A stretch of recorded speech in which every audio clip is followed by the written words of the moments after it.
I want you to picture the best day of your life. Now, imagine your brother's there, smiling, hugging you, whispering, "I'm so proud of you, man," into your ear. And you have absolutely no idea that at that exact moment, he is already 3 months deep into ruining you. That's where my story starts. My name is Daniel. I'm 34 now, and what I'm about to tell you is something I kept secret for 2 years. Not because I was ashamed, but because I was patient. And patience, as it turns out, is the most devastating weapon a person can use against someone who never saw them as a threat. Let me take you back. Growing up, my brother Marcus was everything I wasn't. He was charming, loud, magnetic, the kind of guy who walks into a room and immediately becomes the center of it. I was quiet, studied hard, kept my head down. While Marcus was getting phone numbers at parties, I was getting scholarships. Our parents loved us both, but Marcus had a gift for making people feel loved, which is different. He could make my mom laugh until she cried. He remembered everyone's birthdays. He showed up. I admired him, genuinely. Even when his charm started sliding into manipulation, I made excuses. "That's just Marcus," I'd say. "He means well." I said that for 30 years. I should have stopped a lot sooner. By my early 30s, I had built something I was proud of. I had a cybersecurity consulting business that was pulling in solid six figures. I had an apartment I owned in a city I loved. And I had Priya, my fiancée, the woman I was absolutely certain I was going to spend the rest of my life with. We'd been together 4 years, engaged for 8 months. The wedding was 14 months away. Marcus had been going through a rough patch, lost his job in sales, went through a bad breakup, moved back to our hometown. He called me one night, voice cracking, and asked if he could crash with me just for a little while. I said yes. Of course I said yes. He was my brother. Just for a little while turned into 4 months. And somewhere in those 4 months, everything I'd built started to quietly disappear. It started small.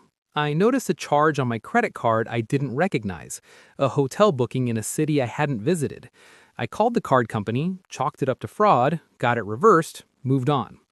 Then my bank flagged unusual activity on my business account, a transfer I hadn't authorized, $3,200 to an account I didn't recognize. I assumed a data breach, changed my passwords, called my bank, filed a report. Then a client emailed me, confused.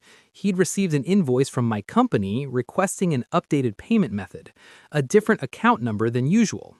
He thought it was suspicious, thank God, and reached out to confirm. My stomach dropped. That's when I started pulling threads. What I found over the next 72 hours, hunched over my laptop, running on coffee and the cold, creeping dread, was methodical, deliberate. Marcus had been watching me for months. He'd seen me log into accounts. He'd gone through my mail. He had my social security number, my business EIN, my account routing numbers. He'd opened 2 credit cards in my name. He tried to redirect 2 client payments. He'd taken roughly $47,000 total, some directly, some through fraudulent invoices, some through cash advances on the cards he'd opened. $47,000. I sat at my kitchen table and I just stared at the wall for a long time. Then Priya came home and I told her what I'd found. She sat across from me. She didn't say anything for a while. Then she said, "Daniel, I need to tell you something."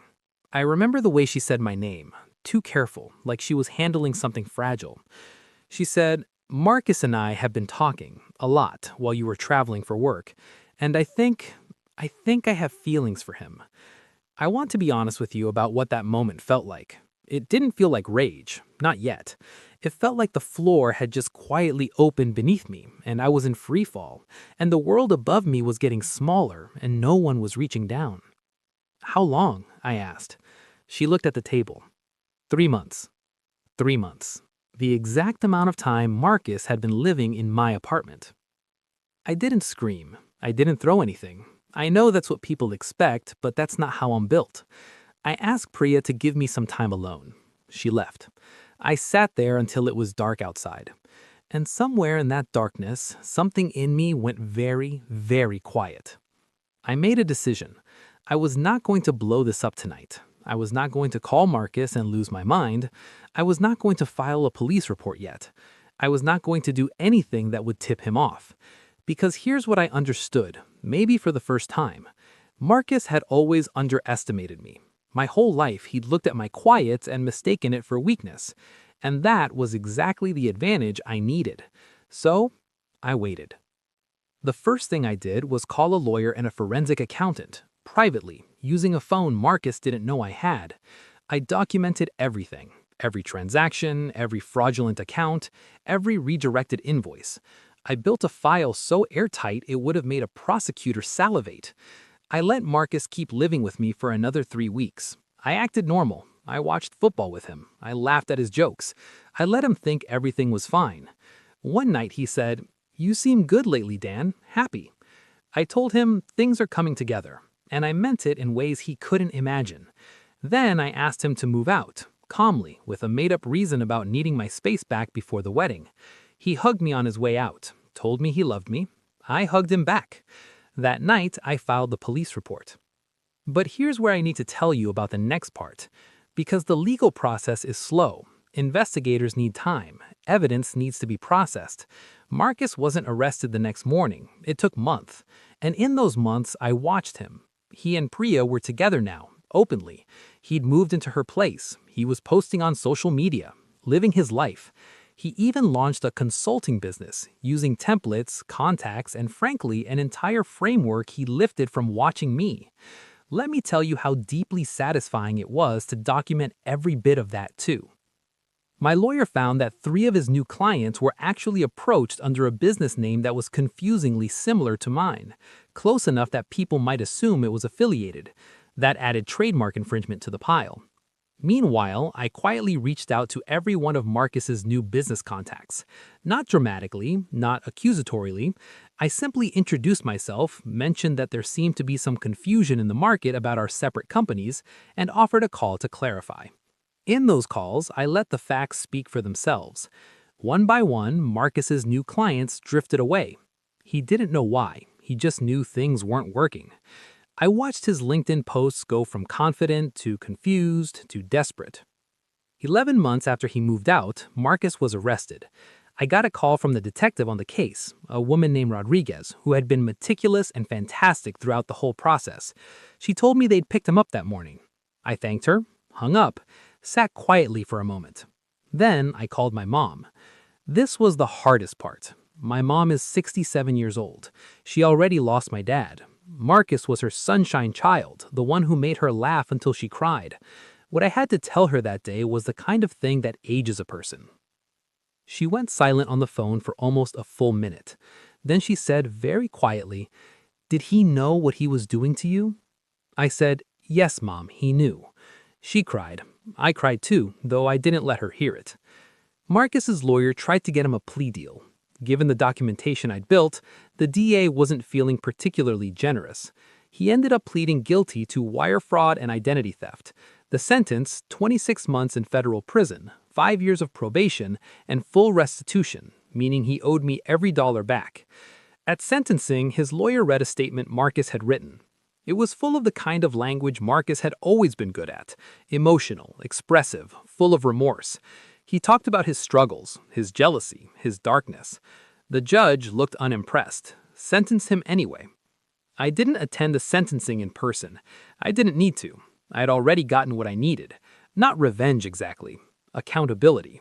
There's a difference. Revenge is emotional. What I'd done was build something that couldn't be argued with, couldn't be charmed away at a party.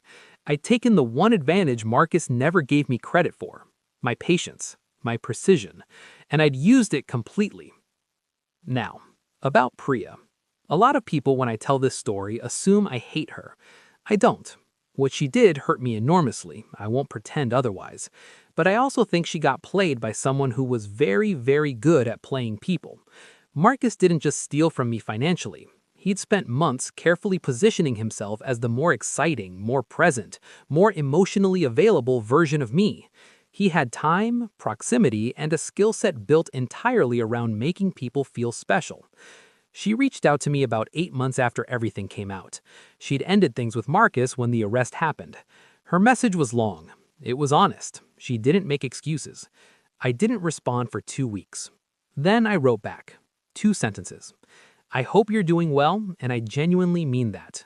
But I don't think I have anything left to say. And I meant that too. My business recovered.